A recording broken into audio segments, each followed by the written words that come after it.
Cargo section for 10:30pm tonight. Phones on silent, please. No live tweeting during the broadcast section. And for those in the broadcast section, please use the microphone. Paul. Hi, Ange. Hey. Ange, how much of a motivation is there to go 5 points clear, albeit early in the weekend? And did you ever feel when you came into the job that you could be in this position so early and making the kind of impact you're making? The first part of your question, it doesn't really add any significance because, as you said, whatever happens Friday night, there's still a full round of Premier League fixtures to be played, and again, nothing of real significance comes at the end of that. So, but in terms of I don't go into a job not believing I can't make an impact. That's my role, and but like I've said a few times, the measure of that is not really that having some predetermined time frame to when that happens and how it happens. It's about just trying to focus on putting the things in place that I think are important for what we're trying to build, and along the way those the progress comes at various times and at different sort of trajectories. We're in a good space at the moment, but again, we've still got plenty of work to do to make sure that we, what we do now is sustainable, because that's the main thing. It's not about just making a short-term impact. It's about building something that hopefully brings sustained opportunities of success for the club. In my experience, managers don't like to talk about a title push in October, November time, but I was going to ask about your experience of being through many league title winning seasons. So what are you saying to players in October and November, even if it is early? Yeah, there's a real good reason that no manager would talk about winning a title in October and November, and that's because we all know there's a long way to go, and we don't talk in those terms of the players. My kind of main information sort of flow is about how can we keep improving, how can we kind of tackle the challenge of being in the most competitive league in the world on a weekly basis, because that's the real challenge for us, particularly in sort of our stage of development, is to understand that irrespective of kind of what's happening outside or the noise from outside, every game is a real hard one for us, at the moment in where we are as a team.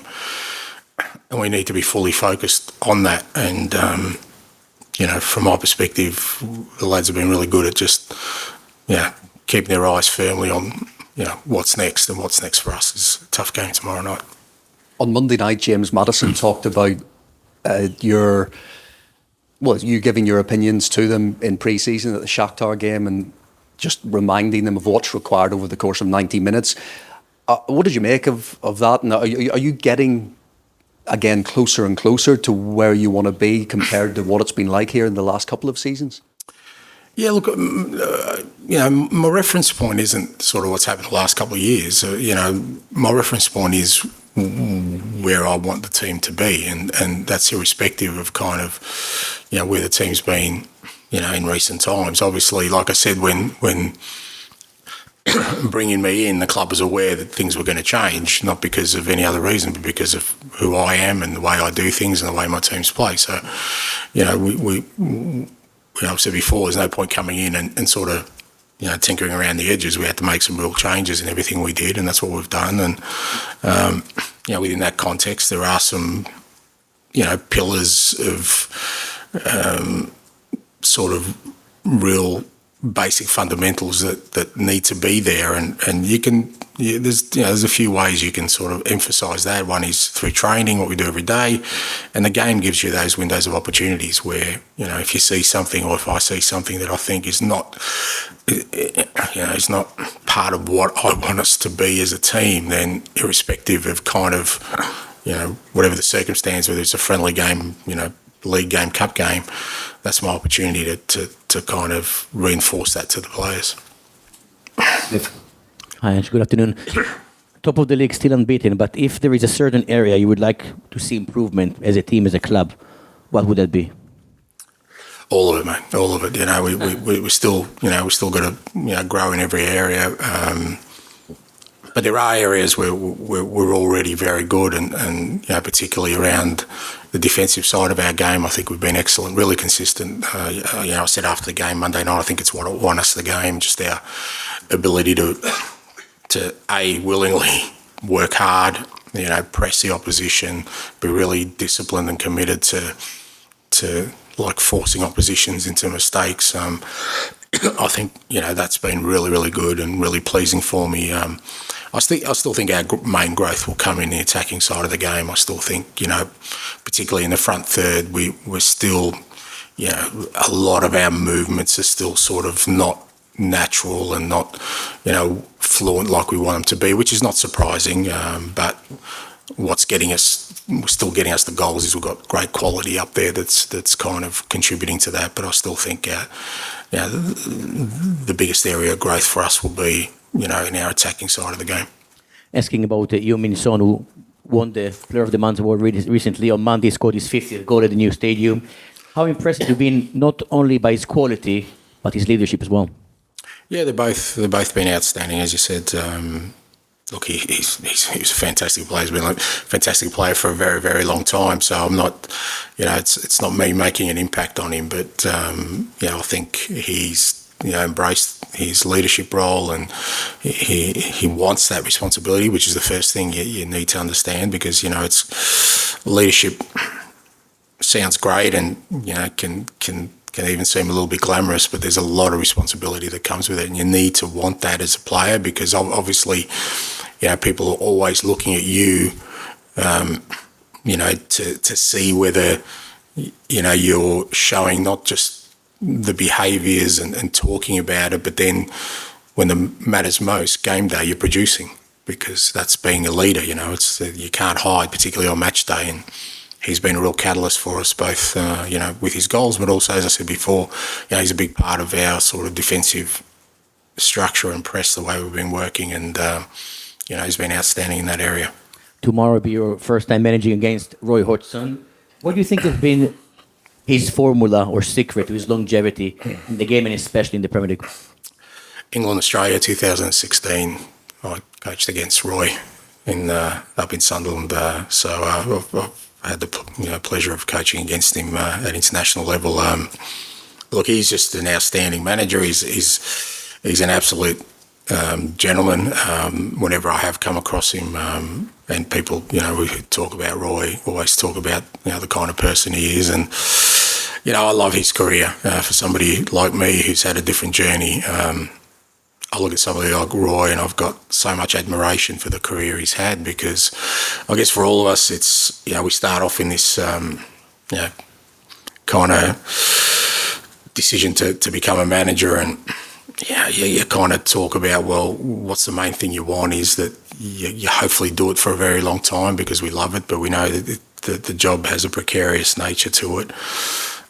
You kind of hang on to the fact that hopefully you have some success that prolongs your career. But beyond that, it's what I love about what I do is the experiences you gain along the way. And I look at Roy and I just think he's had the richest of careers. He's coached here, he's coached abroad, he's coached big clubs, smaller clubs, he's fought for honours, he's fought against relegation, he's coached different countries.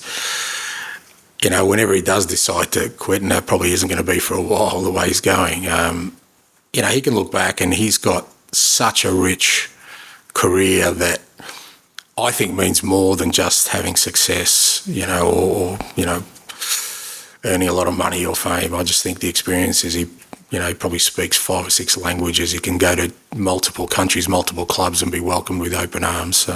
Just massive admiration, and a career, hopefully when I get the end of it, can have sort of a fraction of the experiences he's had.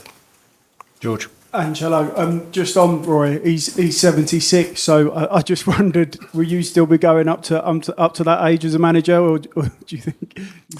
Oh, mate, who knows? That's not the plan. 76, somewhere on a Greek island, lying back, watching football from around the world, maybe, doing some punditry and becoming an expert overnight. So that's the plan, but you never know in life, mate. just a word on team news, please. Just any injury concerns. Yeah. Is it Udogie? Yeah, so the two main ones are obviously from the other night, Pape and Destiny. Pape is fine. He kind of bounced back sort of 24 hours after the game. But like I said, he had a bit of an illness and he's trained well. Destiny, we're still going to assess. Obviously it's a short turnaround from the other night, so we'll have a look at today and see how things go, and I'll make a decision after that. Everyone else has come through fine and available. I can understand you playing down the title tour, but from where you are now, a quarter of the season almost gone, would you be really disappointed if you're not playing Champions League football next season because you've had such a strong start? I'll be disappointed if we're not a better team than what we are now, mate. That's my measure. If we continue to improve as a team, like I said at the start of the year, I reckon our supporters will give me a fair indication how we're going. So if we get to the end of the year and they're a happy lot, then I reckon we'll be in a good space. So we'll see where that takes us. Charlie, just there you go. Just following up on what Paul asked about, you told the players in no uncertain terms what you thought wasn't good enough. Just wondered how they reacted to that, and if you've seen a reaction the last few days. They reacted the same way, they react to everything else. It's not about sort of me doing it to get a reaction. It's feedback. That's my role, and the players expect, feedback that's honest, and if I think they'd be disappointed in me if I just sort of brushed over things that hopefully helps them be better. So, like I said, it wasn't done to get a reaction or to try and prove a point. I just thought second half, the analysis for us was that, we didn't control the game like we wanted to, particularly with the ball. We allowed Fulham to sort of get a bit of a foothold in a game where, we had a great opportunity to take control of, which we have done in most games so far this year. And so there was an opportunity for me to kind of give the feedback to the lads and help them in the process of us becoming a better team and then becoming better players. Just wondered as well, this is the first time since Fulham in the League Cup, and obviously you made a bunch of changes, but the Monday to Friday, just wondered how that changes your preparation with that tight turnaround. Yeah, no, I mean, it's all these kind of things are planned. I mean, we kind of put our monthly plan together and we know what's coming, so everything's adjusted accordingly leading up to games, whether that's training, whether the type of training we do. So it's not like, we kind of get to Monday night and think about what we're going to do for Friday. I mean, it's all sort of planned well ahead, and, we've adjusted training accordingly. Looking at the players, I think they're ready to go tomorrow. They're in a good space physically and mentally in terms of recovery from the other night, so there's no issues there. And just obviously with the fewer games, there are fewer minutes to go round. And I know you've had that previously in your career, but here there are some quite high-profile players that aren't really playing. Has that been something you've had to be conscious of, how to keep them motivated and engaged? No, I don't think that's my role. My role is to provide an environment where all the players feel like, they're valued, they get an opportunity, they all train together, they all train as one. We don't separate the group. Their own motivation needs to come from within as to how they, if they're not playing, how they use that to contribute. But, we wouldn't be in this position we are right now if we were relying on 11 players. I keep saying that, if games finish at the 80th minute mark, we'd probably be sitting mid-table. So the contributions that have come in those minutes have come from guys who maybe don't start games. So, I think the motivation is there for all the players if they want to be part of and I think that comes hand in hand with being at a big club. If you want to be at a big club, you're not going to be guaranteed anything. You've got to earn everything, and it's no different here. Rob, please.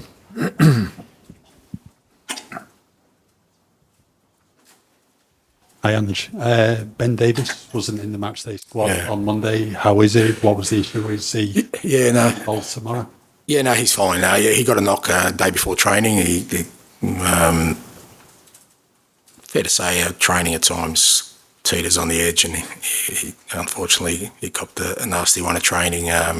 Just a bit of a knock, which kept him out. It was the day before the game, so it kept him out of the game. But he's trained and he's fine and ready to go. I know you said in a club interview last week, Ryan Sessegnon's a longer-term injury.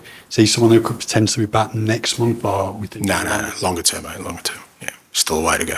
How is Ryan in himself? Because I mean, he's had a number of injuries since he's been here. Yeah, it's tough for him. It's hard. And that's when people ask me about being motivated. Well, mate, you look at players like Ryan who done nothing wrong, but they're working their backside off by themselves every day to try and get back.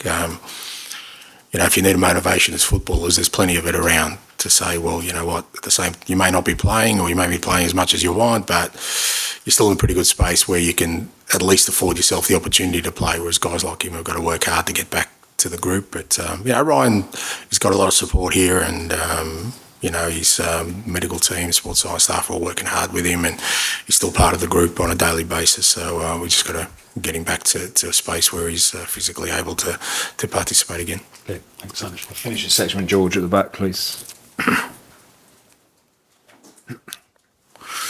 Hi, Ange. I think when Bissouma got sent off at Luton, you sort of, I'm paraphrasing, but you said everyone makes mistakes. It's about the reaction. I wondered what has his reaction been like since then, sort of afterwards, and I guess preparing for the Fulham game, knowing he's not going to be in the team. Yeah, I mean, I don't think I was talking about his reaction. I was talking more about the team's reaction when a mistake's made. That we're going to have individuals who at times, sometimes in no fault of their own, will make mistakes that have consequences for the team. It's how we react as a group to that, and I think our reaction to that as a group was good. In terms of Biss himself, I mean, he was disappointed, but his teammates, got the job done, and I think he's appreciative of that. And he also saw the team win without him. So all these kind of things are lessons. If you want to, as I keep saying, I don't need to sort of keep reinforcing anything that, the players are well aware of, consequences of actions, and I don't need to make any further point on that. They can see it themselves that, they need to stay disciplined, and, if they do make a mistake, then it's just about making sure they're ready for their next opportunity. I guess that's a nice selection headache to have. Bissouma's been really good this season, but Pierre's come in, done a really good job, and leaves you with a nice dilemma for tomorrow. Yeah, look, it's no different to any other week. There's always, not really dilemmas. They're just, choices that we people in my position have to make, and I've always kind of made those decisions, pretty simply and cleanly about what I think we need tomorrow night, and we'll start with a certain group of players, we'll finish with a different set of players, and it's about trying to get the job done. And then when that game's done, then we kind of look to the next one. So it's good to have Biss available for sure, because he's been a big part of what we're doing. And as you said, the team did well the other night, so that should make us stronger. And just funny for me, you mentioned about your sort of admiration for Roy. I mean, he's 20 years older than you, but I think it took him 20 years to actually manage in the Premier League for the first time. Have all the managers in the Premier League, is his journey the most similar to yours from that aspect? I don't know if it's similar, but like I said, I admire the road he's travelled, because it isn't your conventional road. I mean, when he went to Sweden all those years back, it was a big move for an English manager, and they kind of. So I kind of think back and. It was a brave decision for him, and it was such a success there, and it's been a catalyst to his whole career, where he's just kept taking on challenges, and he's kept being given challenges, which means that's how highly rated he is, because you don't keep getting opportunities unless people look at your body of work and think, well, and I'm sure that's what Crystal Palace did last year when they had a choice. Roy's there, we know what he can do, and he's done a tremendous job for them. Okay, we'll end the broadcast section there. We'll move on to the embargoed for 10:30 p.m. tonight. Rob?